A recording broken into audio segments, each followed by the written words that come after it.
Welcome to Shine That Divine with Kathy Wolfskill. As always, I so appreciate your likes, comments, and or shares.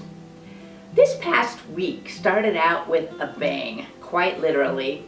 Unfortunately, as I headed home on the 2-lane country highway from the church Monday, as dusk was settling in, 3 young does apparated from the gully on the right onto the road. How can they instantly appear like that? The one in the lead stepped forward just so I thought I might miss her when one of the following 2 stepped right smack in front of the car. It was surreal how a medium soft thud for me sent her sailing 10 feet into the air, doing a slow motion barrel roll until her body finally disappeared into the little ravine on the far side of the road. My first thought was, oh no, not again. But thank God she died on impact. I could not handle harming one of these lovely, innocent creatures of God and having it linger in agony thanks to me. And what of her companions? All of a sudden, the family they knew was no longer. My whole life, I've often felt worse for animals being mistreated and dying than for humans. At least humans have the chance to understand and share what's going on, and if they survive their trauma, they can get help and work through it. Spiritually speaking, we can learn and expand our souls because of our trials, most of which our spirit planned in the first place. But animals hurt and killed by humans are blameless victims. There were many synchronicities around the accident, however. As it turned out, the estimate for damages is $13,000+ and perhaps 2 months in the shop, but the car felt perfectly normal to drive. It even had working headlights and turn signals. So after processing for a few minutes, I just drove home. No, I did not look at or for the deer. 2 days later, the car did become undrivable when its damaged sensors now detected something immediately in front of the car and slammed on the brakes with a matching blaring warning on the display. But that happened as I arrived at the church for work. Kevin and his dad had planned on coming for Ash Wednesday meal and service that night anyway, so I even had a ride home.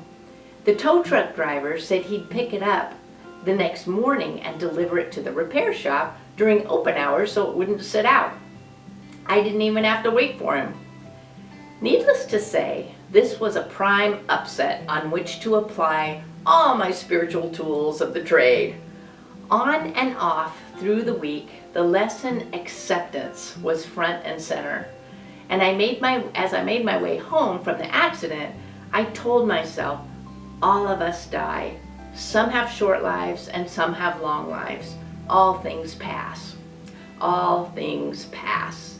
There is no judgment around this. We're here for the time we're here, and I know there is a divine order. I just can't always see it.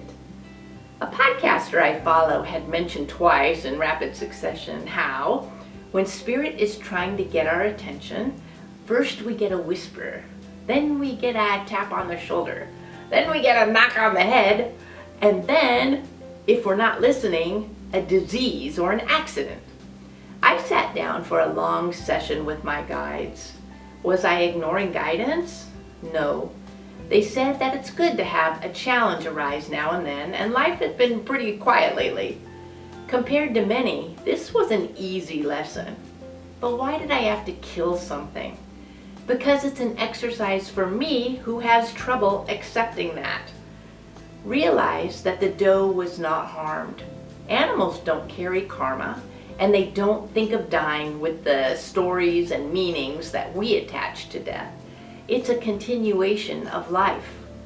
My guides said that I have a tender heart, and that's a good thing.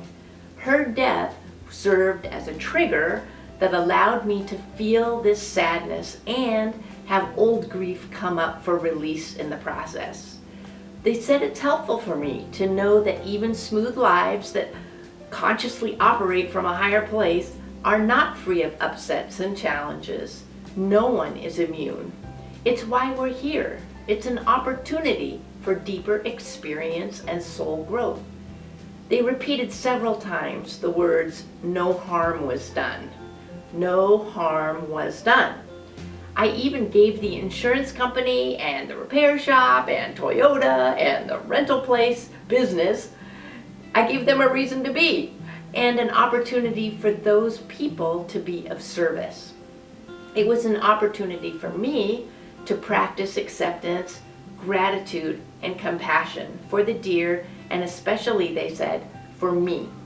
We must love and accept ourselves. We should underline, we must love and accept ourselves no matter what, if we are to shine that divine.